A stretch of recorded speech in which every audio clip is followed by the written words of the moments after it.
Then the Lord spoke to Moses, saying, As for the sons of Merari, you shall count them by their families, by their fathers' households. From 30 years old and upward, even to 50 years old, you shall count them, everyone who can enter the service to do the work of the tent of meeting. Now this is the duty of their loads, for all their service in the tent of meeting: the boards of the tabernacle, its bars, its pillars, and its bases, and the pillars around the courtyard and their bases, their pegs, and their ropes, with all their equipment and with all their service. And you shall assign by names of the men the items that each is to carry. This is the service of the families of the sons of Merari, according to all their service in the tent of meeting, under the direction of Ithamar, the son of Aaron the priest. So Moses, Aaron, and the leaders of the congregation counted the sons of the Kohathites by their families and by their fathers' households, from 30 years old and upward, even to 50 years old, everyone who could enter the service for work in the tent of meeting. Their numbered men by their families were 2,750. These were the numbered men of the Kohathite families, everyone who was serving in the tent of meeting, whom Moses and Aaron counted according to the commandment of the Lord through Moses. And the numbered men of the sons of Gershon by their families and by their fathers' households, from 30 years old and upward, even to 50 years old, everyone who could enter the service for work in the tent of meeting. Their numbered men by their families, by their fathers' households, were 2,630. These were the numbered men of the families of the sons of Gershon, everyone who was serving in the tent of meeting, whom Moses and Aaron counted according to the commandment of the Lord. And the numbered men of the families of the sons of Merari by their families, by their fathers' households, from 30 years old and upward, even to 50 years old, everyone who could enter the service for work in the tent of meeting. Their numbered men by their families were 3,200. These were the numbered men of the families of the sons of Merari, whom Moses and Aaron counted according to the commandment of the Lord through Moses. All the numbered men of the Levites, whom Moses, Aaron, and the leaders of Israel counted, by their families and by their fathers' households, from 30 years old and upward, even to 50 years old, everyone who could enter to do the work of service and the work of carrying in the tent of meeting. Their numbered men were 8,580. According to the commandment of the Lord through Moses, they were counted, everyone by his serving or carrying. So these were his numbered men, just as the Lord had commanded Moses.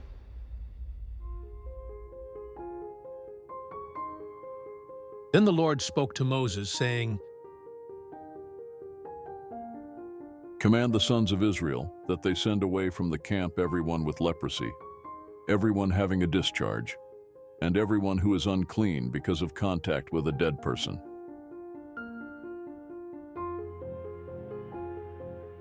You shall send away both male and female. You shall send them outside the camp, so that they do not defile their camp, where I dwell in their midst.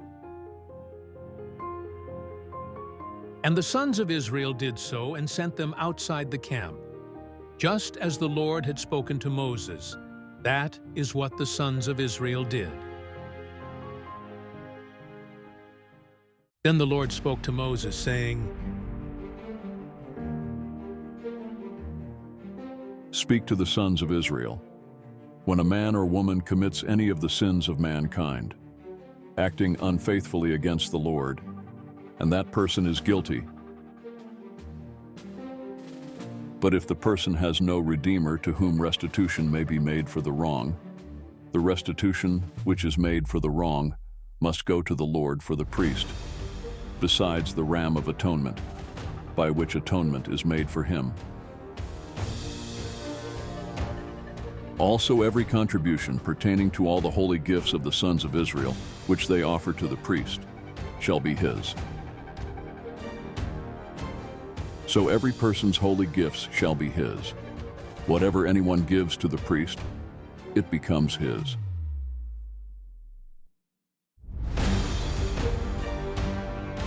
Then the Lord spoke to Moses, saying, Speak to the sons of Israel and say to them, if any man's wife goes astray and is unfaithful to him, and a man has sexual relations with her, and it is hidden from the eyes of her husband, and she remains undiscovered, although she has defiled herself, and there is no witness against her, and she has not been caught in the act. If an attitude of jealousy comes over him, and he is jealous of his wife when she has defiled herself, or if an attitude of jealousy comes over him, and he is jealous of his wife when she has not defiled herself, the man shall then bring his wife to the priest, and shall bring as an offering for her 1/10 of an ephah of barley meal. He shall not pour oil on it, nor put frankincense on it, because it is a grain offering of jealousy, a grain offering of reminder, a reminder of wrongdoing. Then the priest shall bring her forward and have her stand before the Lord.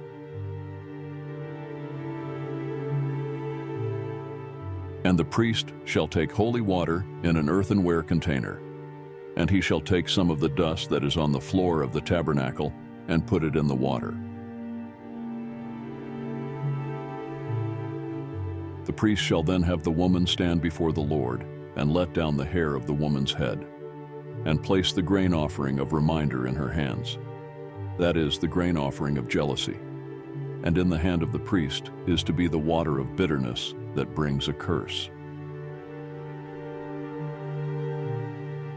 And the priest shall have her take an oath, and shall say to the woman, if no man has had sexual relations with you, and if you have not gone astray into uncleanness, as you are under the authority of your husband, be immune to this water of bitterness that brings a curse.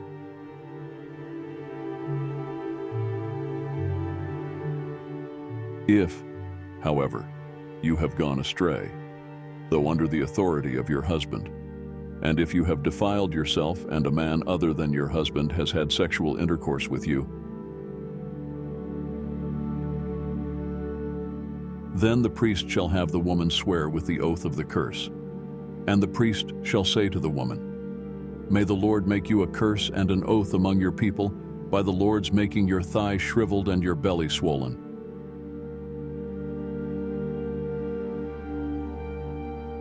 And this water that brings a curse shall go into your stomach, to make your belly swell up and your thighs shrivel. And the woman shall say, Amen, Amen. The priest shall then write these curses on a scroll, and he shall wash them off into the water of bitterness. Then he shall make the woman drink the water of bitterness that brings a curse, so that the water which brings a curse will go into her and cause bitterness. And the priest shall take the grain offering of jealousy from the woman's hand, and he shall wave the grain offering before the Lord and bring it to the altar. And the priest shall take a handful of the grain offering as its reminder offering and offer it up in smoke on the altar. And afterward, he shall make the woman drink the water.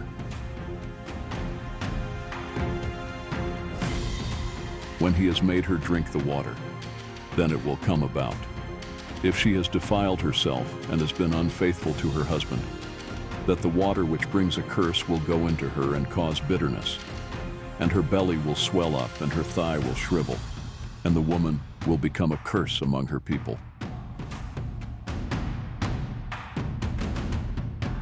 But if the woman has not defiled herself and is clean, she will be immune and conceive children. This is the law of jealousy. When a wife, who is under the authority of her husband, goes astray and defiles herself,